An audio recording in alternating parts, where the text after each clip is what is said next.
الحمد لله نحمده ونستعينه ونستغفره ونعوذ بالله من شرور أنفسنا ومن سيئات أعمالنا من يهده الله فلا مضل له ومن يضلله فلا هادي له وأشهد أن لا إله إلا الله وحده لا شريك له وأشهد أن محمدا عبده ورسوله أما بعد فإن خير الحديث كتاب الله وخير الهدي هدي محمد صلى الله عليه وسلم وشر الأمور محدثاتها وكل محدثة بدعة وكل بدعة ضلالة وكل ضلالة في النار أما بعد فأعوذ بالله السميع العليم من الشيطان الرجيم بسم الله الرحمن الرحيم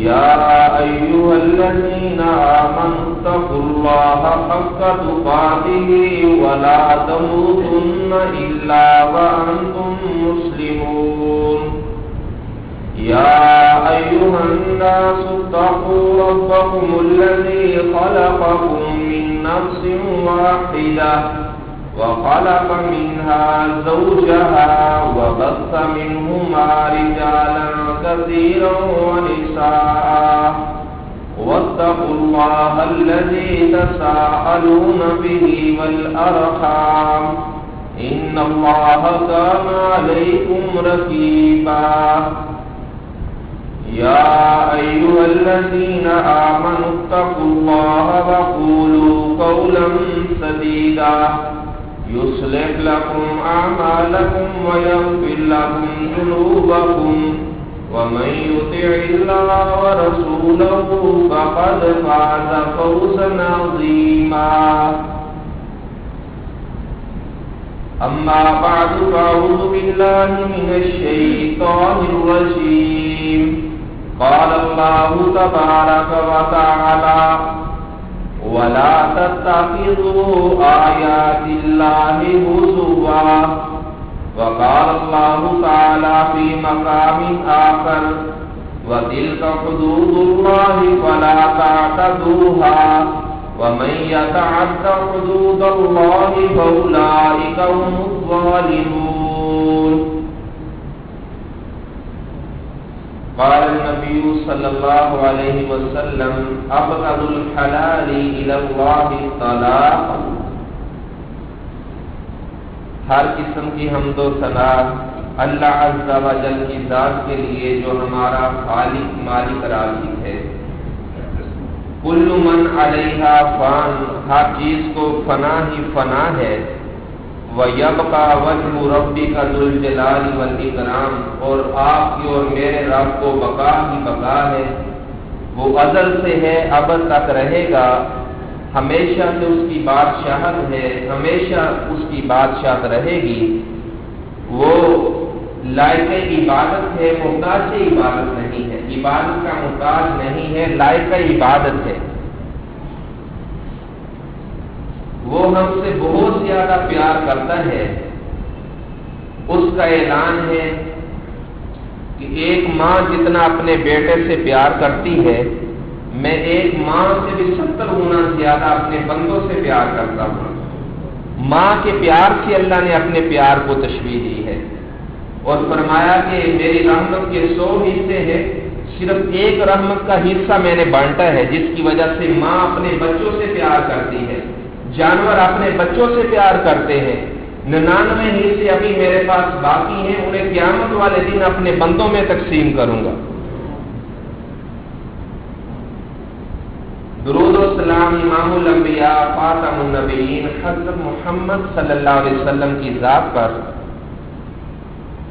ہمارا جو مذہب ہے مذہب اسلام جس کا نام ہے یہ ایک مکمل ضابطہ حیات ہے چاہے انفرادی زندگی ہے یا اجتماعی زندگی ہے، اسلام ہمیں ایک مکمل نظم و ضبط، اتفاق و اتحاد کا درس دیتا ہے، پیار محبت الفت چاہت کے ساتھ رہنے کا درس دیتا ہے۔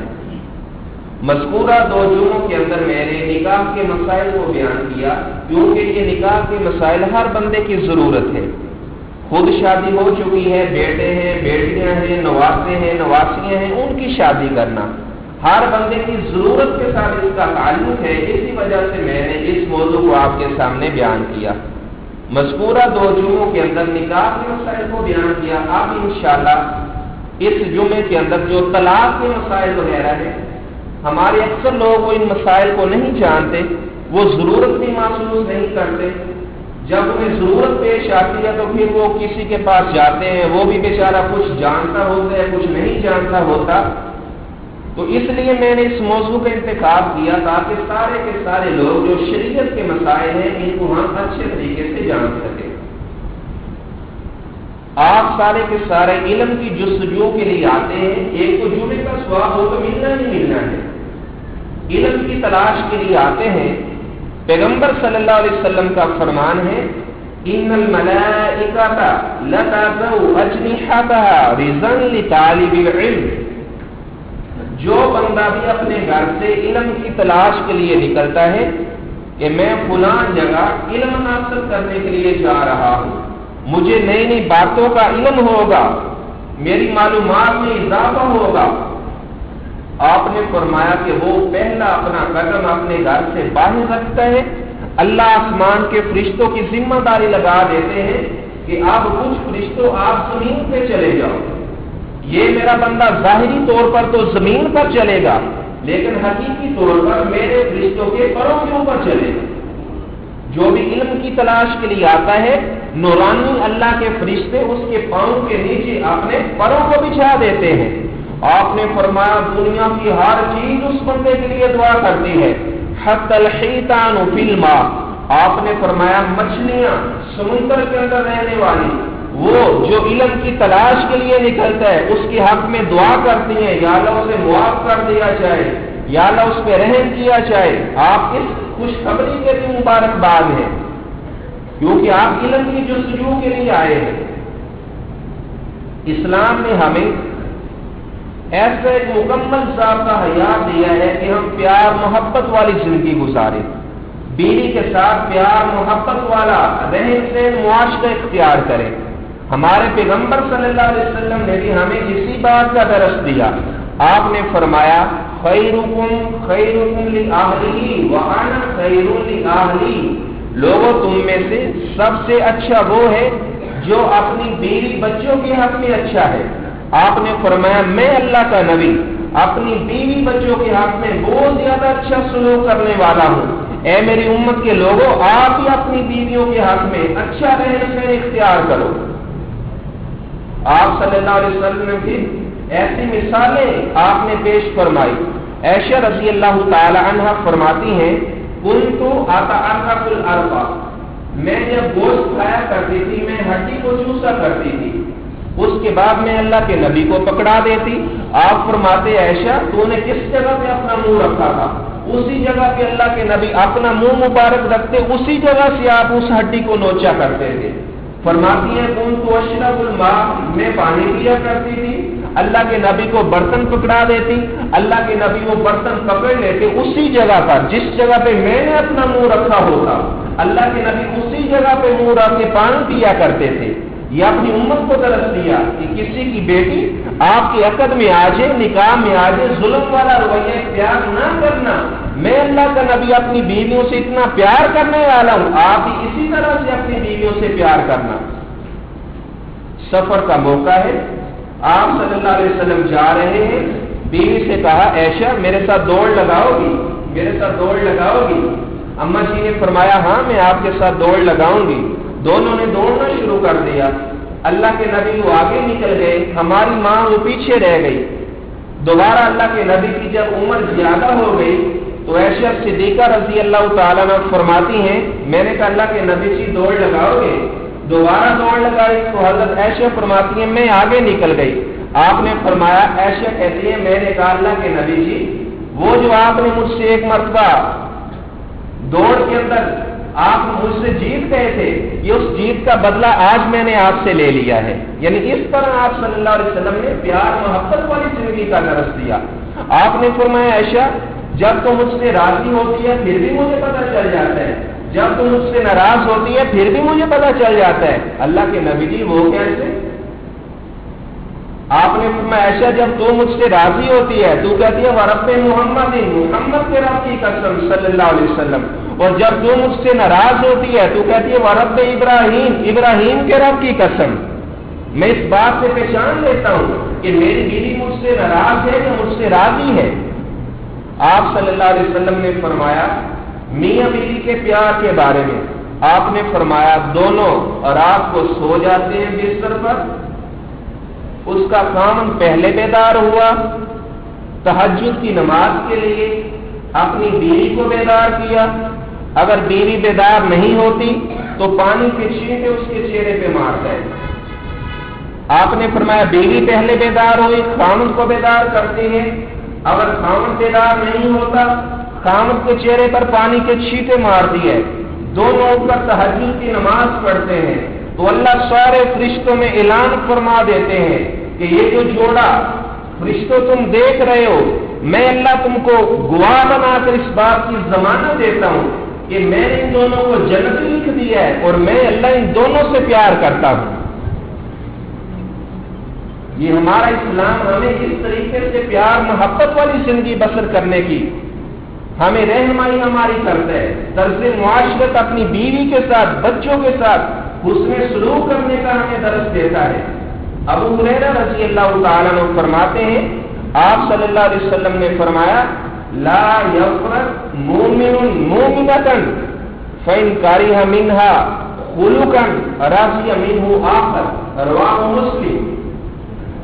آپ نے فرمایا اگر کوئی آدمی کسی وجہ سے اپنی بیوی کو ناپسند کرتا ہے، اس کی کوئی خصلت اسے اچھی نہیں لگتی، چلو ذہن میں یہ سوچ لے یار یہ اگر اچھا کھانا نہیں پکانا جانتی تو میرے بیٹوں کی بیٹیوں کی تربیت تو اچھی کر رہی ہے۔ آپ نے فرمایا ایک خامی کو وہ نظر انداز کر دے، باقی خوبیوں کو دے کر اس سے راضی ہونا شروع ہو جائے، چلو یار کوئی بات نہیں ہے، اگر یہ بچوں کے ساتھ اچھی ڈیلنگ نہیں کرتی تو میرے ساتھ وہ اچھا سلوک کرتی ہے، کھانا کو اچھا بنانا جانتی ہے، میرے والدین کی عزت تو کرتی ہے، اگر اس کا رنگ کالا ہے تو کوئی بات نہیں ہے، یہ اچھا کھانا پکانا جانتی ہے۔ ایک چیز کو ناپسند کیا تو فرمایا دوسری خوبیوں کو دے کر اس کی باقی باتوں کو نظر انداز کر دیا جائے اور صرف خوبیوں پر نظر رکھی جائے۔ یہ آپ نے ہمیں ایسی بات کا درس دیا۔ صحابی نے پوچھا اللہ کے نبی کی پیسے ہم خرچ کرتے ہیں، آپ نے فرمایا دینار خرچ کرنے کی 4 ہی قسمیں ہو سکتی ہیں۔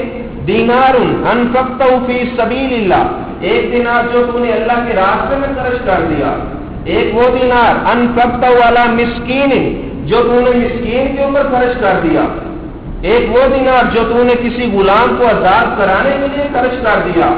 آپ نے فرمایا دینار انفقت والا اہلی کا اعظمھا اجرا، آپ نے فرمایا ایک وہ دینار جو بیوی بچوں کے اوپر تو خرچ کرتا ہے، روزانہ جو گھر میں کھانا پکتا ہے آپ بازار سے لے کر آتے ہو، آپ نے فرمایا سارے خرچوں میں سے جو زیادہ خرچ کرنا اللہ کو پسند آتا ہے، خامن جب اپنی بیوی اور بچوں کے اوپر خرچ کرتا ہے یہ خرچہ اللہ کو سب خرچوں سے زیادہ اچھا لگتا ہے۔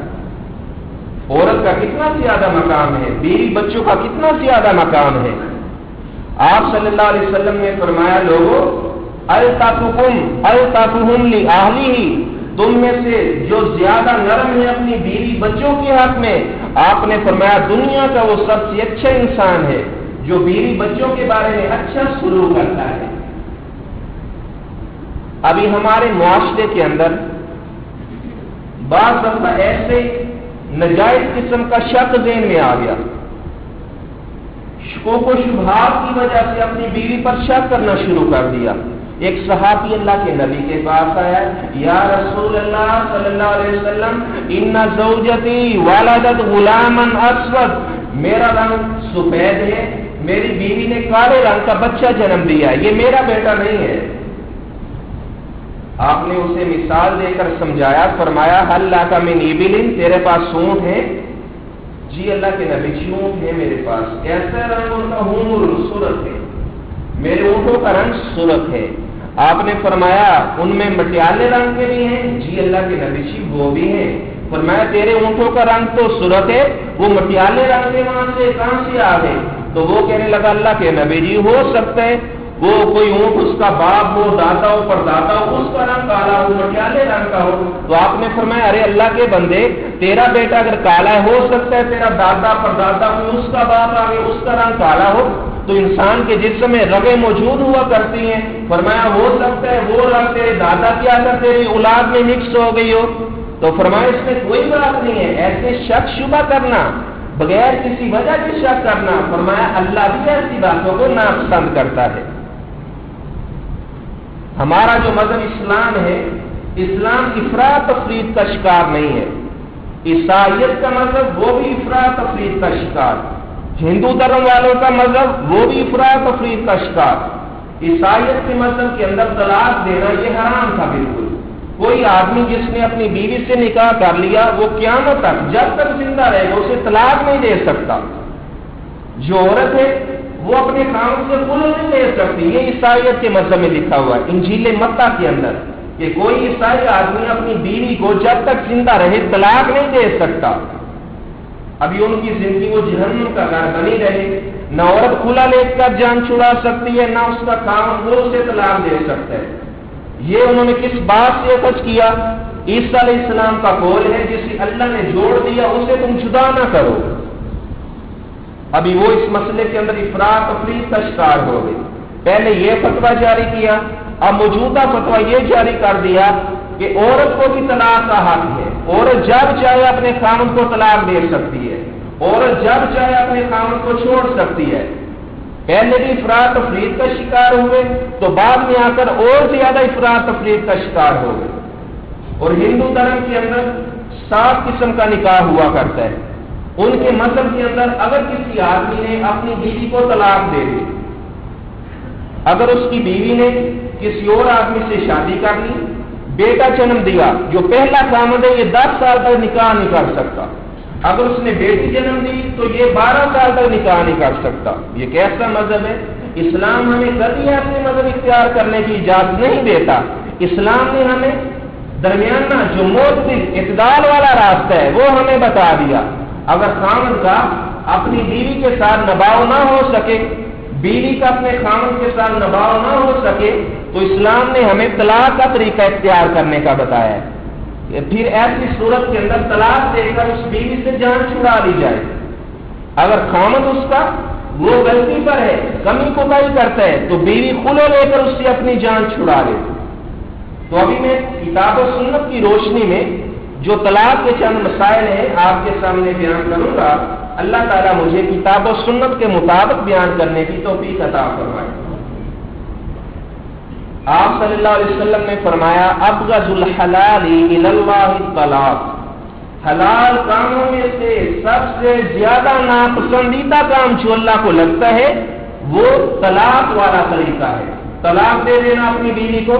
فرمایا کہ حلال کاموں میں سے یہ سب سے ناپسندیدہ کام اللہ کے ہاں یہ بیوی کو طلاق دینا ہے حلال، لیکن اس کے باوجود اسے شریعت نے ناپسند سمجھا ہے۔ ابھی طلاق کا مسئلہ یہ ہے، کوئی آدمی اشارے کنائے کے ساتھ اپنی بیوی کو کہہ دیتا ہے کہ میں نے آپ کو اپنے گھر میں نہیں رکھنا، آپ چلی جاؤ، دفع ہو جاؤ۔ اس کی نیت کو دیکھا جائے گا، اس کی نیت کیسی تھی۔ اگر تو اس کے ذہن کے اندر طلاق کی نیت تھی تو اسے اس کی بیوی کو طلاق ہو جائے گی۔ جیسا کہ صحیح بخاری کی حدیث ہے، آپ صلی اللہ علیہ وسلم نے جون کی بیٹی سے شادی کی، اس نے کہا اعوذ باللہ منک، اللہ کے نبی جی میں آپ کی عقل میں نہیں آنا چاہتی، میں آپ سے اللہ کی پناہ پکڑتی ہوں۔ آپ نے فرمایا الحقی بیاہلکی، آپ اپنے گھر چلی جاؤ۔ یہ کنائے والے الفاظ بولے آپ نے، تو اس عورت کو آپ نے ان الفاظ سے طلاق دے دی۔ تو اگر اشارے کنائے والے الفاظ بولے جائیں تو ان سے بھی طلاق واقعہ ہو جاتی ہے۔ اگر کسی کو مجبور کر دیا جائے کہ اپنی بیوی کو طلاق دو تو ایسی طلاق قطعی طور پر واقعہ نہیں ہوتی۔ آپ نے فرمایا ان اللہ تجاوز عن امتی، اللہ نے 3 باتوں کو میری امت سے تجاوز کر لیا ہے. الخطا، غلطی کو اللہ نے معاف کر دیا ہے. مسئلے کا پتہ نہیں کسی نے کوئی ایسا کام کر دیا اللہ نے معاف کر دیا ہے. والنسیان، بھول کو اللہ نے معاف کر دیا ہے. بھول چوک کر کوئی کام کر لیا اللہ نے معاف کر دیا ہے. وَمَسْتُكْرِهُ عَلَيْهِ، فرمایا جس کام پر کسی مسلمان کو مجبور کر دیا جائے کہ ضرور یہ کام کرو، زبردستی کام کروایا جائے، فرمایا کہ اللہ نے اس بات سے بھی تجاوز کر لیا ہے. آپ صلی اللہ علیہ وسلم نے فرمایا سبحان. ابو ہریرہ رضی اللہ تعالیٰ عنہ بیان فرماتے ہیں آپ نے فرمایا ثلاث جدہن جد وحزلہن جد النکاح والطلاق والرجع. آپ نے فرمایا کہ 3 ایسی چیزیں ہیں ان کی مذاق بھی مذاق ہوا کرتا ہے، ان کی حقیقت بھی حقیقت ہوا کرتی ہے. صحابہ نے پوچھا اللہ کے نبی جی وہ 3 چیزیں کون سی ہیں؟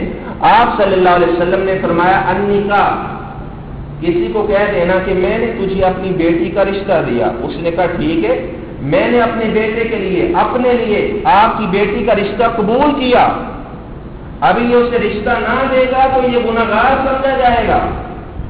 یہ بات پکی ہو چکی ہے. ابھی جو ہم نکاح کا خطبہ وغیرہ پڑھتے ہیں یہ تو ایک سنت پر عمل کرتے ہیں. ویسے جو نکاح ہے یہ ایجاد و قبول کا نام، یہ شریعت میں اس کا نام نکاح ہے. النکاح الطلاق الرجع، مذاق میں بیوی سے کہہ دیا کہ میں نے تجھے طلاق دی، ایسی طلاق بھی واقع ہو جاتی ہے. مذاق میں کہہ دیا میں نے تیرے ساتھ رجوع کیا، ایسا رجوع بھی واقع ہو جاتا ہے. آپ صلی اللہ علیہ وسلم سے پوچھا کہ اللہ کے نبی سب سے بڑا گناہ کون سا ہے؟ آپ صلی اللہ علیہ وسلم نے فرمایا ان اعظم الذنوب، سب سے بڑا گناہ یہ ہے رجل تزوج امرأة، کسی آدمی نے کسی عورت سے نکاح کر لیا، حتی اذا قضا حاجتہ فطلقها، جب اس نے اپنی حاجت کو پورا کر لیا بغیر کسی وجہ کے اپنی بیوی کو طلاق دے دینا، آپ نے فرمایا یہ سب گناہوں میں سے بڑا گناہ ہے. صحابہ نے پوچھا اللہ کے نبی جی اگر کوئی عورت بغیر کسی وجہ کے طلاق کا مطالبہ کرے، آپ نے فرمایا ایوم امرأۃ، جون سی عورت سالت زوجہ طلاق، اپنے خاوند سے طلاق کا سوال کرتی ہے، فی غیر ما باس، بغیر کسی وجہ کے، آپ نے فرمایا فحرام علیہا رائحۃ الجنہ، ایسی عورت پر اللہ نے جنت کی خوشبو کو بھی حرام کر دیا ہے. آپ نے فرمایا حالانکہ جنت کی خوشبو 500 سال کی مسافت سے پائی جاتی ہے، آدمی ابھی 500 سال کی مسافت پر ہے، جنت کی خوشبو آنا شروع ہو جائے گی، لیکن بغیر کسی وجہ کے خاوند سے طلاق کا مطالبہ کرنے والی عورت وہ جنت کی خوشبو بھی نہ پا سکے گی. آپ صلی اللہ علیہ وسلم نے فرمایا جب شام کا وقت ہوتا ہے ان ابلیس کا یادو عرش والماء، ابلیس پانی کے اوپر اپنا تخت لگا لیتا ہے. جو چھوٹے چھوٹے اس کے شیطان ہیں اس کے پاس آتے ہیں، ایک آ کر بتاتا ہے آج میں نے فلاں قبیلے میں لڑائی کرا دی، میں نے 10 بندوں کو قتل کروا دیا. تو وہ ابلیس کہتا ہے ماں فعلت شیئا، جاؤ چلے جاؤ، کوئی اچھا کام نہیں کیا، یہ کوئی زیادہ کام نہیں ہے. دوسرا بندہ آتا ہے جی آج میں نے فلاں علاقے کے اندر اتنے بندوں سے شراب پلوا دی، کہتا ہے کوئی بڑا کام نہیں کیا، چلے جاؤ. اور ایک آدمی آتا ہے ابلیس کو کہتے ہیں ما ترکتہ حتی فرقت بین الرجل وزوجته، میں نے خاوند کے درمیان اور اس کی بیوی کے درمیان جھگڑا کروا دیا. آج حدیث میں آتے ہیں، مسلم شریف کی حدیث ہے، فَيَلْتَزِمُهُ، ابلیس اس کو اپنے گلے لگا لیتا ہے، کہتا ہے نہیں مانتا، سب سے اچھا کام تو کر کے آیا ہے. میاں بیوی کے درمیان جدائی ڈالنا یہ شیطان کا پسندیدہ کام ہے. شیطان ایسے چھوٹے شیطان کو سینے سے لگا لیتا ہے، کہتا ہے نہیں مانتا، اصل کام تو کر کے آیا ہے. اللہ کے پیغمبر صلی اللہ علیہ وسلم نے اپنی ازواج کے ساتھ ایسی زندگی کو بسر کیا، پیار محبت والی زندگی کو بسر کیا، کبھی طلاق کی نوبت ہی نہ آنے پائے، ایسے طریقے سے زندگی کو بسر کیا جائے. آپ سے پوچھا اسود نے اما عائشہ صدیقہ سے، اللہ کے نبی جب اپنے گھر میں آتے ہیں آپ کیا کام کرتے ہیں؟ عائشہ صدیقہ ہماری ماں رضی اللہ تعالیٰ عنہ فرمانے لگی کان رسول اللہ صلی اللہ علیہ وسلم فی محنت اہلہ، آپ صلی اللہ علیہ وسلم گھر کے کام کے اندر بیویوں کا ہاتھ بٹایا کرتے تھے. بیوی کام کر رہی ہے، ساتھ اس کے کام کرنا شروع کر دیا.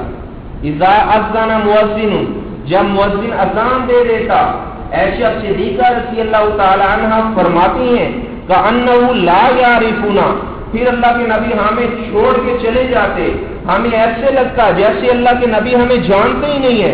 آپ کہتے ہیں الصلاۃ الصلاۃ، نماز نماز کا وقت نماز کا وقت، کہتے ہیں ہمیں ایسے لگتا اللہ کے نبی ہمیں پہچانتے ہی نہیں ہے. فوراً آپ ہمیں چھوڑ کر سیدھا مسجد میں چلے جاتے.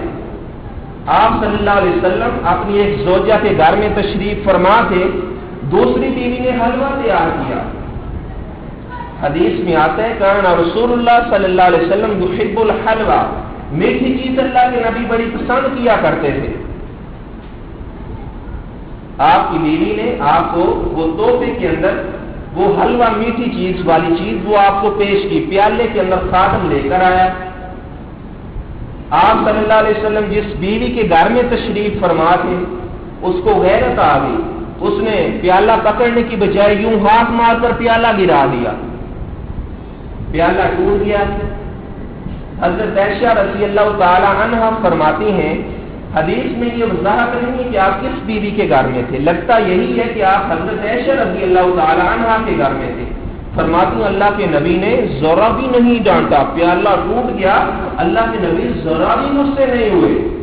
آپ کے چہرے پر ذرا برابر بھی آپ کے پیشانی پر بال نہیں آیا. آپ نے فرمایا اب ایسے کیا جائے گا، جس گھر کے اندر میں موجود ہوں ان کا پیالہ انہیں دیا جائے گا صحیح سلامت، اور جو ٹوٹا ہوا پیالہ ہے وہ اس گھر میں رکھا جائے گا جس گھر میں موجود تھا جس نے وہ پیالہ توڑا ہے. فرماتی اللہ کے نبی نے ذرا برابر بھی غصہ نہیں کیا. آپ نے ذرا برابر بھی غصہ نہیں کیا. آپ نے کبھی اپنے نہ کسی خادم کو مارا، نہ غلام کو مارا، نہ بیوی کو مارا، نہ بیٹے کو مارا. انس کا بیان ہے رضی اللہ تعالیٰ عنہ، میں اللہ کے نبی کی 10 سال آپ کے جوتے سیدھے کرتا رہا. فما قال لی اف، اللہ کے نبی نے 10 سال کے لمبے عرصے میں مجھے کبھی اف تک بھی نہیں بولا.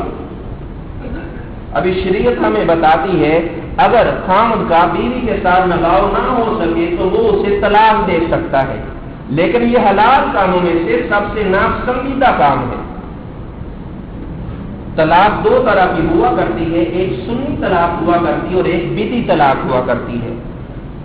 سنی طلاق اس سے کہا جاتا ہے کہ طہر والے ایام میں اپنی بیوی کو طلاق دینا. طہر والے ایام میں کچھ عورت کے ایام مخصوصہ ہوا کرتے ہیں، کچھ باقی طہر والے ایام ہوا کرتے ہیں. 6 یا 7 دن وہ ایام مخصوصہ ہیں، اس کے علاوہ 23 یا 24 دن انہیں طہر والے ایام کہا جاتا ہے. ماہواری کے ایام کے اندر طلاق دینا یہ منع ہے. اگر کسی کی بیوی اسے تنگ کرتی ہے تو وہ انتظار کرے، جب ماہواری والے ایام گزر جائیں تو اس کے بعد بیوی کو طلاق دے سکتے ہیں. ان دنوں کے اندر طلاق دینا اللہ کے نبی نے منع فرمایا ہے. عبداللہ بن عمر رضی اللہ تعالی عنہ انہوں نے ماہواری والے ایام میں اپنی بیوی کو طلاق دے دی تو حضرت عمر رضی اللہ تعالی عنہ نے یہ مسئلہ اللہ کے نبی سے پوچھا. آپ نے فرمایا کہ آپ اپنے بیٹے کو حکم دو کہ وہ رجوع کرے، جب دوبارہ وہ طہر والے ایام میں آئے، جس طہر میں اپنی بیوی کے پاس نہ گیا اس طہر کے اندر طلاق دی جائے. آپ نے منع کر دیا کہ ایام ماہواری والے دنوں کے اندر طلاق نہیں دی جا سکتی. اگر کسی آدمی کی شاہاں طلاق کی 2 قسمیں ہیں، ایک طلاق سنی ہے اور ایک طلاق بدعی ہے. طلاق سنی اسے کہا جاتا ہے طہر والے ایام میں طلاق دینا، ایسے طہر والے ایام میں جس میں اس نے بیوی کے حقوق کو ادا نہیں کیا، اسے طلاق سنی کہا جاتا ہے. ایسے طہر میں طلاق دینا جس طہر کے اندر بیوی کے حقوق کو ادا نہیں کیا، ایسے طہر میں طلاق دینا یہ سنی طریقہ ہے، یہ درست طریقہ ہے. بدعی طریقہ کون سے؟ ماہواری والے ایام میں طلاق دے دینا یا ایسے طور میں طلاق دے دینا جس میں بیوی کے پاس یہ گیا اس کے حقوق کو ادا کیا ہو. ابھی اگر یہ ایسی حالت میں طلاق دے گا جس میں بیوی کے حقوق کو ادا کر چکا ہے، ہو سکتا ہے کہ اسے حمل ٹھہر جائے. ابھی پہلے اس کی جو عدت تھی وہ 3 مہینے بننی تھی، اب اس کی عدت وضع حمل تک چلی جائے گی. اللہ نے منع کیا کہ اس طرح کسی عورت کو تکلیف میں مبتلا نہ کیا جائے. اگر کسی آدمی نے نکاح کیا، نکاح کر چکا ہے، اس نے بیوی کو معاف کرنے سے پہلے ہی طلاق دے دی، ایسی عورت کی کوئی عزت نہیں ہے، وہ اگلے دن اپنا نکاح کر سکتی ہے۔ سورۃ احزاب، یا ایھا الذین آمنوا اذا نکحتم المؤمنات ثم طلقتموهن من قبل ان تمسوهن فما لكم علیہن من عدۃ تعتدونها۔ اللہ تعالیٰ نے فرمایا کہ جو آدمی کسی عورت سے نکاح کر لے، اسے مس کرنے سے پہلے اسے طلاق دے دے، ایسی عورت کی کوئی عدت نہیں ہے، وہ اگلے دن اپنا نکاح کرنا چاہے تو نکاح کر سکتی ہے۔ اگر کسی آدمی نے بیوی کو مس نہیں کیا، اسے طلاق دے دی، تو یہ آدمی کبھی اس سے رجوع بھی نہیں کر سکتا۔ ابھی یہ نہیں ہے کہ 3 مہینے کے اندر اندر یہ اس سے رجوع کر سکتا ہے، ایسی بات کبھی طور پہ نہیں ہے۔ اگر کوئی عورت بوڑھی ہے، بچی ہے، بیمار ہے، اس کے خاوند نے اسے طلاق دے دی، مریضہ ہے، اس کو ایام ماہواری کا خون نہیں آتا، اسی طرح چھوٹی عمر کی لڑکی ہے یا بڑی عمر کی لڑکی ہے، حضرت عائشہ فرمایا کرتی تھی اللہ انصار کی عورتوں پہ رحم کرے، وہ مسئلہ پوچھنے کے اندر ذرا بھی شرم محسوس نہیں کرتی، یہ ہمارا دین ہے، ہمارے دین کے اندر ساری باتیں ہیں، اگر ممبر سے نہیں بتائی جائیں گی تو اور کون آ کر آپ کو بتائے گا؟ یہ سارے کے سارے مسئلے سیکھنا اللہ کے نبی کا طریقہ، اللہ کے نبی کے پاس عورتیں آ کر، مرد آ کر یہ مسئلے پوچھا کرتے تھے، یہ قرآن میں اللہ نے مسائل کا ذکر کیا ہے، علماء کی ذمہ داری ہے ایسے مسائل کا ذکر کیا جائے، بتایا جائے، تو قرآن ہمیں بتاتا ہے جو ایسی عورت ہے اس کی عدت 3 مہینے ہے۔ واللہ یئسن من المحیض من نسائکم ان ارتبتم فعدتہن 3 اشہر، ایسی عورت کی عدت کو اللہ نے 3 مہینے بیان کیا ہے۔ ایک دوسری عورت ہے، خاوند نے طلاق دے دی لیکن وہ حاملہ نہیں ہے، خاوند اس کے حقوق کو ادا کر چکا ہے، تو قرآن ہمیں بتاتا ہے والمطلقات یتربصن بانفسہن 3 قروء، 3 مہینے جو ایام مخصوصہ آئیں گے، 3 مہینے کے اندر جو ایام مخصوص آئیں گے، جی اللہ نے ایسی عورتوں کی عدت بیان فرمائی کہ ان کی جو عدت ہے 3 مہینے جو ایام مخصوصہ جب گزر جائیں، اس کے بعد عورت اگر پہلے کام سے نکاح کرنا چاہے اس سے نکاح کر سکتی ہے، اگر کسی اور سے نکاح کرنا چاہے تو اس سے نکاح کر سکتی ہے، لیکن بات یہ ہے وَبُعُولَتُهُنَّ أَحَقُّ بِرَدِّهِنَّ فِي ذَلِكَ، عدت کے اندر اندر خاوند اس سے رجوع کر سکتا ہے۔ مثال کے طور پر کسی آدمی کا جھگڑا ہوا اس کی بیوی کے ساتھ، اس نے کہا تجھے طلاق ہے، ابھی 3 طلاقیں کہہ دینا طلاق ہے طلاق ہے طلاق ہے، یہ شریعت کے اندر کبیرہ گناہ ہے۔ نسائی شریف کی روایت ہے، ایک آدمی آپ کے پاس آیا، اس نے اپنی بیوی کو کہا تھا طلاق طلاق طلاق، 3 طلاقیں ایک مجلس میں کہہ دی تھی، ایک ہے کہ 3 طلاقیں 3 ہوتی ہیں یہ ایک ہوتی ہے، ایک ہے کہ ایک مجلس میں 3 طلاقیں کہہ دینا، یہ کیا جرم ہے یا جرم نہیں ہے؟ ایک صحابی نے آ کر بتایا اللہ کے نبی کی فلاں آدمی نے اپنی بیوی کو ایک مجلس میں 3 طلاقوں کا کہہ دیا ہے۔ اللہ کے نبی صلی اللہ علیہ وسلم کھڑے ہوئے خطبہ دیا، آپ نے فرمایا آنا بین اظہرکم ویتلاعب بکتاب اللہ، آپ نے فرمایا میں اللہ کا نبی تمہارے مابین موجود ہوں اور اللہ کی کتاب قرآن کے ساتھ کھیلا جا رہا ہے، قرآن کے ساتھ مذاق کیا جا رہا ہے۔ ایک صحابی نے کہا اللہ کے نبی جی میں اسے قتل نہ کر دوں جس نے ایک مجلس کے اندر اپنی بیوی کو 3 طلاقوں کا کہہ دیا ہے؟ ایک مجلس میں 3 طلاقوں کا لفظ بولنا یہ کبیرہ گناہ ہے۔ آدمی نے کہہ دیا اپنی بیوی کو تجھے طلاق ہے، قرآن نے ہمیں بتایا اب طلاق مرتان، طلاق جو ہے وہ 2 بار ہے، جو رشی طلاق ہے وہ 2 بار ہے۔ اب اس عورت کی عدت 3 مہینے ہے، یعنی 3 مہینے کے اندر جو ایام مخصوص آئیں گے وہ اس کی عدت ہے۔ ابھی خامد اس کے ساتھ رجوع کرنا چاہے تو رجوع کر سکتا ہے، ابھی رجوع کے لیے صرف اتنا کہہ دینا کہ میں نے تیرے ساتھ رجوع کیا یہی کافی ہے۔ 3 مہینے گزر گئے، خامد نے اس سے رجوع نہ کیا، ابھی قرآن ہمیں بتاتا ہے کہ اس طریقے سے اگر آپ نے طلاق دے دی ہے تو اپنی بیوی کو آپ اپنے گھر سے نہ نکالو، لا تخرجوهن من بيوتهن ولا يخرجن، اگر ایسے طریقے سے آپ نے طلاق دی ہے تو بیوی کو اس کے گھر سے نہ نکالا جائے، بیوی کو اسی گھر میں رہنے دیا جائے۔ ہو سکتا ہے خاوند کا دل اللہ نرم کر دے، وہ اس سے رجوع کر لے۔ اگر کوئی عورت اپنے گھر میں خود جانا چاہے تو خود وہ جا سکتی ہے۔ خاوند نے اپنی بیوی کو کہہ دیا تجھے طلاق ہے، 1 مہینہ گزر گیا، 2 گزر گئے، 3 گزر گئے، اس نے اس سے رجوع نہ کیا۔ ابھی جب 3 مہینے گزر جائیں گے تو دوبارہ یہ اس سے نیا نکاح کر سکتا ہے، نیا حق مہر باندھا جائے گا اور نیا اس سے نکاح کیا جائے گا۔ زندگی کے اندر اللہ تعالیٰ نے آدمی کو طلاق کے 2 موقع دیے ہیں، گویا کہ ایک موقع یہ ضائع کر چکا ہے، اب دوبارہ اس کا نیا نکاح ہو گیا، 10 سال کے بعد دوبارہ اس کی لڑائی ہوئی، دوبارہ پھر اس نے کہہ دیا طلاق ہے۔ ابھی دوبارہ 3 مہینے کے اندر اندر اس نے رجوع کر لیا، اس کی بیوی ہے، کوئی بات نہیں ہے۔ جو 2 اللہ نے حق دیے تھے دونوں حقوں کو ضائع کر چکا ہے، ابھی 10 سال کے بعد دوبارہ پھر جھگڑا ہوا، پھر کہہ دیا تجھے طلاق ہے۔ اب شریعت ہمیں بتاتی ہے کہ یہ عورت پوری زندگی کے لیے اس کے لیے حرام ہو چکی ہے۔ جو تیسری طلاق ہوا کرتی ہے اس کی کوئی عدت نہیں ہوا کرتی، اس کے اندر یہ اس سے رجوع نہیں کر سکتا۔ تیسری طلاق کے بعد خامد اس سے رجوع نہیں کر سکتا، اس سے رجوع نہیں کیا جا سکتا۔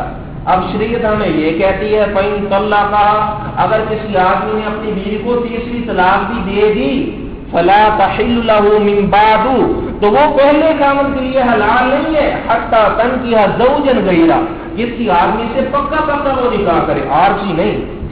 دائمی اس نے کسی سے نکاح کر لیا، 20 سال گزر گئے، وہ بندہ مر گیا یا اس نے بھی طلاق دے دی، تو اس صورت کے بعد پہلے خاوند کے پاس آ سکتی ہے، وگرنہ پہلے خاوند کے پاس آنے کا کوئی اس کے پاس حل نہیں ہے۔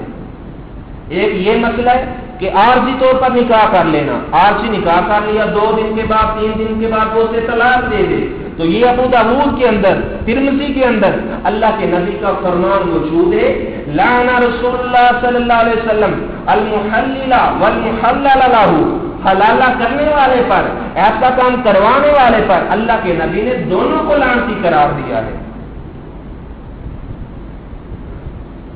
اسی طرح ایک آدمی وہ اپنی بیوی کو رکھنا نہیں چاہتا، کسی وجہ سے اسے ناپسند کرتا ہے، تو شریعت کہتی ہے کہ اپنی بیوی کو 1 طلاق دے دے، طلاق کی عدت گزر جائے، عورت کسی اور سے نکاح کرنا چاہتی ہے تو کر لے، یہ اسے دوسری طلاق ہی نہ دے، دوبارہ پھر یہ مہینے کے بعد ہمارے یہاں رواج چلتا، مہینے کے بعد دوسری طلاق کو لکھ کر بھیج دیا، اگلے مہینے کے بعد تیسری طلاق کو لکھ کر بھیج دیا، ایسی کوئی بات نہیں ہے۔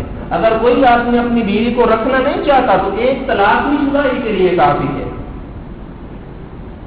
شریعت نے ہمیں بتا دیا کہ یہ طلاق کے مسائل ہیں، یہ مسائل بیان کرنے کے بعد آگے اللہ نے فرمایا فَتِلْكَ حُدُودُ اللَّهِ، لوگوں یاد رکھنا یہ طلاق کے مسائل اللہ کی حدیں ہیں، ان کو آپ سیکھ لینا، اللہ کی حدود کو سیکھ لینا، یہ اللہ کی حدیں ہیں۔ فَلَا تَعْتَدُوهَا، اللہ کی حد کو کبھی بھی تجاوز کرنے کی کوشش نہ کرنا، جس نے بھی اللہ کی حد کو تجاوز کرنے کی کوشش کی تو فرمایا کہ میری لاٹھی بے آواز ہوا کرتی ہے، میں کبھی فوراً پکڑ لیا کرتا ہوں، کبھی میں کچھ لمحے کے بعد پکڑ لیا کرتا ہوں۔ وَلَا تَتَّخِذُوا بِآيَاتِ اللَّهِ هُزُوًا، اللہ تعالیٰ کی آیات کے ساتھ مذاق نہ اڑایا جائے، اسے مذاق نہ بنایا جائے۔ اپریل فول کا موقع گزرا، کتنے جاہل ایسے آدمی اپنے گھروں میں آئے، بیوی کو کہہ دیا تجھے طلاق ہے، طلاق ہے، جب بیوی کو یہ بول دیا تجھے طلاق ہے، بعد میں بتایا میں تو آپ سے مذاق کر رہا تھا، اللہ کے نبی ہمیں بتا رہے ہیں کہ مذاق میں بھی بیوی کو طلاق کہہ دینے سے طلاق واقع ہو جاتی ہے۔ دوسرا مسئلہ وہ خلو کا مسئلہ ہے، اگر کوئی عورت اپنے خاوند کو ناپسند کرتی ہے، اس کے ساتھ نہیں رہنا چاہتی، تو شریعت ہمیں کہتی ہے کہ ایسی عورت کو اپنے خاوند سے خلو لے لے۔ طلاق اور خلو کے اندر یہ فرق ہے، طلاق کے اندر جو حق مہر ہے وہ بیوی کی ملکیت بن جاتا ہے، اگر کوئی عورت اپنے خاوند سے خلو لینا چاہے تو اسے حق مہر وہ واپس کرنا پڑتا ہے۔ طلاق کے اندر رجوع ہوا کرتا ہے، خلے کے اندر رجوع نہیں ہوا کرتا، خلو جو ہے اسے فسخ نکاح کہا جاتا ہے۔ ایک عورت نے اپنے خاوند سے خلو لے لیا، 10 دن گزرے، اس کے ذہن میں آیا میں نے تو یہ کام اچھا نہیں کیا، ابھی شریعت ہمیں کہتی ہے کہ عدت کے اندر اندر جو عورت خلو لینے والی ہے اس کی جو عدت ہے وہ 1 مہینہ ہے، 1 مہینے سے مراد ایام مخصوصہ سے 1 مہینہ ہے، اس کی عدت 1 مہینہ ہے۔ 1 مہینے کے اندر خاوند اس سے رجوع کرنا چاہے تو اس سے رجوع کہہ رہا ہوں، دوبارہ اس سے نیا نکاح پڑھا جا سکتا ہے، اسے فسخ نکاح کہا جاتا ہے، نیا حق مہر باندھا جائے گا، نیا اس سے جس سے خلو لیا اس سے نیا نکاح پڑھا جائے گا۔ اگر عدت گزر چکی ہے تو عدت گزرنے کے بعد بھی وہ اس کے ساتھ نیا نکاح کر سکتی ہے، خاوند اس سے نیا نکاح کر سکتا ہے۔ جو خلا ہوا کرتا ہے اس کے اندر جو نہیں ہوا کرتا نیا نکاح ہوا کرتا ہے، اسے پس کے نکاح کہا جاتا ہے۔ اور جو خلو ہے یہ شریعت کے اندر اسے ایک طلاق سمجھا جاتا ہے، جو خلو ہے شریعت کے اندر اسے ایک طلاق سمجھا جاتا ہے۔ ثابت بن قیس رضی اللہ تعالیٰ عنہ کی بیوی اللہ کے نبی کے پاس آئی، اللہ کے نبی جی لا آتب علیہ فی دین، میں اپنے خاوند کے اخلاق کے بارے میں بات نہیں کرتی، اخلاق کا بڑا اچھا ہے، لیکن اللہ کے نبی جی بس میرا ذہن مطمئن نہیں ہے، میں اس کے ساتھ رہنا نہیں چاہتی۔ آپ نے فرمایا اس نے تجھے حق مہر میں کیا دیا تھا؟ اللہ کے نبی جی اس نے مجھے حق مہر کے اندر ایک باغ دیا تھا۔ آپ نے فرمایا کہ اس کا باغ اسے واپس کر دو اور آپ اس سے خلو لے لو، یعنی خلو کے اندر جو حق مہر ہے وہ واپس کرنا پڑتا ہے۔ اور جو متعلقہ عورت ہے اس کی عدت 3 مہینے ہوا کرتی ہے، ایسی عورت کی عدت صرف 1 مہینہ ہوا کرتی ہے۔ آپ نے فرمایا کہ جو تو نے اسی حق میں اس سے لیا تھا وہ باغ اسے واپس کر دیا گیا۔ یہ خلو کا مسئلہ ہے۔ آگے مسئلہ ہے مفقود الخبر آدمی کی۔ ایک آدمی اپنے گھر سے باہر نکلا کام کرنے کے لیے، 1 مہینہ گزر گیا اس کی خبر ہی نہ آئی، 2 مہینے گزر گئے، 3 گزر گئے، 4 گزر گئے، اس کی خبر ہی نہیں آئی، 1 سال گزر گیا، پتہ نہیں چل رہا ہے کہ وہ مر چکا ہے یا زندہ ہے۔ ابھی شریعت ہمیں کیا بتاتی ہے اس بارے میں؟ اسے کہا جاتا ہے مفقود الخبر، ایسا آدمی جس کی خبر کا پتہ نہ ہو، وہ کہاں چلا گیا ہے، گم ہو چکا ہے، کسی نے مار دیا ہے، کسی نے اغوا کر لیا ہے، ابھی اس کی بیوی ہے، وہ پیچھے سے کیا کرے؟ نیا نکاح کر لے، کیا اسے کرنا چاہیے؟ ابو حنیفہ رحمہ اللہ تعالی 4 امام ہیں جنہیں ائمہ اربع کہا جاتا ہے۔ امام ابو حنیفہ رحمہ اللہ تعالی 150 ہجری کے اندر ان کی وفات ہوئی ہے، 80 ہجری کے اندر یہ پیدا ہوئے ہیں۔ تو سب سے جو بڑے امام ہیں وہ امام اعظم جنہیں کہا جاتا ہے امام ابو حنیفہ رحمہ اللہ تعالی، امام مالک رحمہ اللہ تعالی، امام احمد بن حنبل رحمہ اللہ تعالی، ایسے امام مالک بن انس، امام شافعی رحمہ اللہ تعالی، ان 4 اماموں کو ائمہ اربع کہا جاتا ہے۔ تو میں امام ابو حنیفہ رحمہ اللہ کا فتویٰ آپ کو سنا دوں، وہ اس بارے میں کیا کہتے ہیں۔ امام ابو حنیفہ رحمہ اللہ فرماتے ہیں کہ کسی عورت کا خامد اگر گم ہو جائے اس کی بیوی کیا کرے؟ کہتے ہیں کہ اس کی بیوی 90 سال تک انتظار کرے، 90 سال تک اس کی بیوی انتظار کرے۔ ابھی 90 سال کی بوڑھی ہو جائے کے بعد اسے نکاح میں کون رکھے گا؟ کہتے ہیں 90 سال تک اس کی بیوی انتظار کرے، میرا خامد نہیں آ رہا، 90 سال کے بعد وہ 4 ماہ 10 دن اس کے فوت ہونے کی عدت گزارے، اس کے بعد اپنا نکاح کر لے۔ 90 سال 2 بندے ہیں ان کے، ایک 90 سال کی مدت کے، ایک 120 سال عمر، 120 سال کی عمر تک وہ انتظار کرے اپنے خامد کے آنے کا۔ اگر 120 سال کی عمر تک نہیں آتا اس کا خامد، وہ 4 ماہ 10 دن اپنی عدت پوری کرے اور آگے نیا نکاح کر لے۔ 120 سال کی عمر کے بعد اس سے نکاح کون کرے گا؟ ابھی جو راجح موقف ہے اس کے بارے میں حضرت عمر رضی اللہ تعالیٰ عنہ نے فرمایا کہ اگر کسی عورت کا خامد گم ہو جائے، فرماتے ہیں کہ اس کی بیوی 4 سال تک انتظار کرے، 4 سال اس کا خامد آ جائے اس کے اندر تو ٹھیک ہے، 4 سال کے بعد 4 ماہ 10 دن اس کے فوت ہونے کی عدت پوری کرے، اس کے بعد اپنا آگے نکاح کر لے۔ یہ موطا امام مالک کے اندر حضرت عمر رضی اللہ تعالیٰ عنہ کا فتویٰ موجود ہے، اور یہ 4 سال والا موقف ہی راجح موقف ہے اور یہی درست موقف ہے۔ ابھی آگے اور ایک مسئلہ ہے، انین کا مسئلہ ہے۔ شریعت کے اندر انین کسے کہا جاتا ہے؟ کوئی آدمی اس نے شادی کی، وہ بالکل صحیح آدمی تھا، بعد میں اس پر کسی نے جادو کر دیا، کوئی ایسا عارضہ اس سے لاحق ہو گیا کہ اس کی قوت مردمی کے اندر فرق آ گیا، اپنی بیوی کے حقوق ادا نہیں کر سکتا، پہلے صحیح تھا۔ ابھی شریعت ہمیں کہتی ہے، یہ بھی موطا امام مالک کے اندر فتویٰ موجود ہے، جب صحیح بخاری نہیں لکھی گئی تھی اس وقت یہ قول تھا، اصح الکتب بعد کتاب اللہ تعالی موطا امام مالک، قرآن کے بعد اگر کسی کتاب کا درجہ ہے تو موطا امام مالک کا درجہ ہے، جب بخاری نہیں لکھی گئی تھی۔ موطا امام مالک بخاری سے بھی پہلے لکھی گئی ہے، اس میں یہ فتویٰ ہے کہ ایسے آدمی کو یضرب لہ سنتان 2 سال کی مہلت دی جائے گی، 2 سال کے اندر اپنا علاج کروا لے، اگر تو درست ہوتا ہے تو ٹھیک ہے، 2 سال تک اپنا علاج کروا کر درست نہ ہو سکے تو اس کی بیوی اس سے طلاق لے کر وہ آگے جا سکتی ہے، کسی اور سے نکاح کر سکتی ہے۔ طلاق کو معلق بھی کیا جا سکتا ہے. معلق کرنے کا یہ معنی ہے کہ اگر آپ نے ایسا کام کر لیا تو آپ کو طلاق، اسے کہتے ہیں معلق کرنا. طلاق کو معلق بھی کیا جا سکتا ہے، جیسا کہ کتابوں میں لکھا ہوا ہے. کسی آدمی نے اپنی بیوی کو کہہ دیا کہ اگر صحیح بخاری میں ایک بھی حدیث ضعیف ہوئی تو تجھے طلاق.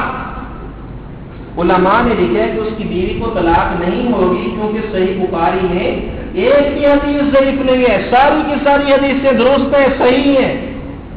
یعنی طلاق کو معلق کر دینا. اگر میری اجازت کے بغیر آپ بازار میں چلی گئی تو آپ کو طلاق.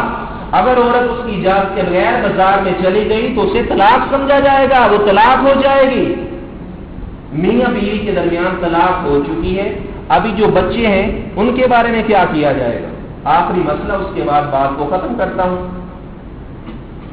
سنان بن رافع صحابی آپ کے پاس آیا، اللہ کے نبی کی انی اسلمت، میں مسلمان ہو چکا ہوں، یہ میری بیوی ہے، یہ اسلام کو ناپسند کرتی ہے، مسلمان نہیں ہونا چاہتی. اللہ کے نبی جی اور مطالبہ کر رہی ہے کہ یہ جو میرا بیٹا ہے یہ مجھے دے دیا جائے. آپ نے فرمایا اچھا یہ بات ہے. چھوٹا سا وہ لڑکا تھا، ابھی وہ چلنا بھی نہیں جانتا تھا، صرف وہ زمین پر گھسڑنا جانتا تھا. آپ نے فرمایا سنان آپ اس جانب بیٹھ جاؤ. اسے ایک جانب بٹھا دیا، اس کی بیوی کو ایک جانب بٹھا دیا، بچے کو آپ نے درمیان میں چھوڑ دیا. ابھی یہ تبھی بات ہے کہ بچے ماؤں سے زیادہ پیار کیا کرتے ہیں. ابھی بچے نے ماں کی طرف چلنا شروع کر دیا، یعنی ماں کی طرف اس نے گھسڑنا شروع کر دیا. بچہ بالکل ماں کے قریب پہنچنے والا تھا، ایک بلشت باقی رہ گیا، ایک باب باقی رہ گیا. اللہ کے نبی صلی اللہ علیہ وسلم نے ہاتھ اٹھا دیے. وہ کافرہ تھی نا، ماں اس کی کافرہ تھی. آپ نے فرمایا اللہم اہد قلبہ، یا اللہ اس بچے کا دل پھیر دے. تو بچہ اسی وقت دوبارہ پھیر گیا، سیدھا اپنے باپ کے ساتھ جا کر چمٹ گیا. آپ نے فرمایا یہ بڑا ہو جاتا، ماں بھی کافرہ تھی، بچے کو بھی کافر بنا دینا تھا. اللہ نے میری وجہ سے اس بچے کو اسلام کی توفیق دے دی اور یہ مسلمان بن گیا. آپ نے یوں یہ طریقہ اختیار کیا، بچے کو درمیان میں چھوڑ دیا کہ جس جانب جانا چاہتا ہے اسی جانب چلا جا. ایک اور واقعہ آپ کے سامنے پیش آیا. بڑا لڑکا تھا، باپ آیا کہ اسے میں لینا چاہتا ہوں، ماں کہ اسے میں اپنے پاس رکھنا چاہتی ہوں. اللہ کے نبی نے فرمایا بیٹا یہ آپ کا باپ ہے، یہ آپ کی ماں ہے، جس کے ساتھ آپ جانا چاہتی ہو آپ کو اختیار ہے. لڑکے نے فاقد بیادی امی، اپنی ماں کا ہاتھ پکڑا، اپنی ماں کے ساتھ چلا گیا. یعنی بچوں کو اختیار دیا جائے گا، جس کے ساتھ وہ جانا چاہے انہی کے ساتھ اسے بھیج دیا جائے گا. عورت اس بچے کا اس وقت تک زیادہ حق رکھتی ہے جب تک آگے نکاح نہیں کرتی. جب عورت نے آگے نکاح کر لیا تو دوبارہ پھر بچہ وہ باپ کے پاس آئے گا، باپ اس کا زیادہ حق رکھے گا. تو میرے بھائیوں یہ شریعت کے مسائل تھے. طلاق کے بارے میں نے آپ کو بتا دیا. جو میں نے آپ کے سامنے بیان کیا، اللہ تعالی ہمیں صحیح قرآن و حدیث کو سمجھنے کی توفیق عطا فرمائے. ہمارے سندھ کے علاقے کے اندر یہ رواج چلتا ہے، وہ جاہلانہ رواج ہے. وہ اپنی بچیوں کا نکاح قرآن سے کر دیتے ہیں. وہ قرآن کو سجایا جاتا ہے، لڑکی کو دلہن بنایا جاتا ہے، اسے سامنے بٹھا دیا جاتا ہے. ابھی ایک آنے والا خطبہ پڑھتے ہیں، وہ لڑکی کو کہا جاتا ہے آپ کا نکاح قرآن کے ساتھ ہم کر رہے ہیں، آپ کو قبول ہے؟ وہ لڑکی کہتی ہے قبول ہے. قرآن کے ساتھ اس کا نکاح کر دیا جاتا ہے. ابھی بعد میں کیا اس سے کہا جاتا ہے یہ مائی صاحبہ ہے، ابھی اس کا مقام بہت زیادہ بن چکا ہے، یہ قرآن کی بیوی بن چکی ہے. ابھی یہ جاہلانہ ایک طریقہ ہے. ہماری شریعت قطعی طور پر ہمیں ایسی باتوں کی اجازت نہیں دیتی، نہ ہمارا اللہ ہمیں ایسی باتوں کا حکم دیتا، نہ اللہ کے رسول نے ہمیں ایسی باتوں کا حکم دیا. اللہ بھی ایسی باتوں کو ناپسند کرتا ہے، اللہ کا رسول بھی ایسی باتوں کو ناپسند کرتا ہے.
اسلامی رجب کا مہینہ ہے، رجب کے مہینے کے اندر آپ صلی اللہ علیہ وسلم آسمانوں کی سیر پر معراج پر گئے تھے، تو آئندہ آنے والا جمعہ انشاءاللہ وہ آپ صلی اللہ علیہ وسلم کے معراج کے بارے میں پڑھایا جائے گا۔ اور دوسرا یہ حاجی عبدالکریم صاحب کی طرف سے اعلان ہے کہ اپنے عطیات مسجد کے لیے جو بھی آپ نے تعاون وغیرہ کرنا ہے اس کی رسید وغیرہ بھی آپ حاصل کریں اور دستی جمع کرائیں، گلے میں ڈالنے کی بجائے تو یہ زیادہ کریں۔ ان الحمد للہ نحمده ونستعینه ونستغفره ونعوذ باللہ من شرور انفسنا ومن سیئات اعمالنا، من يهده الله فلا مضل له ومن يضلل فلا هادي له، واشهد ان لا اله الا الله وحده لا شريك له، واشهد ان محمدا عبده ورسوله۔ ربنا ظلمنا انفسنا وان لم تغفر لنا وترحمنا لنكونن من الخاسرين۔ الا لا ایمان لمن لا امانۃ له ولا دین لمن لا عہد له، سبحان ربک رب العزة عما یصفون وسلام علی المرسلین والحمد للہ رب العالمین۔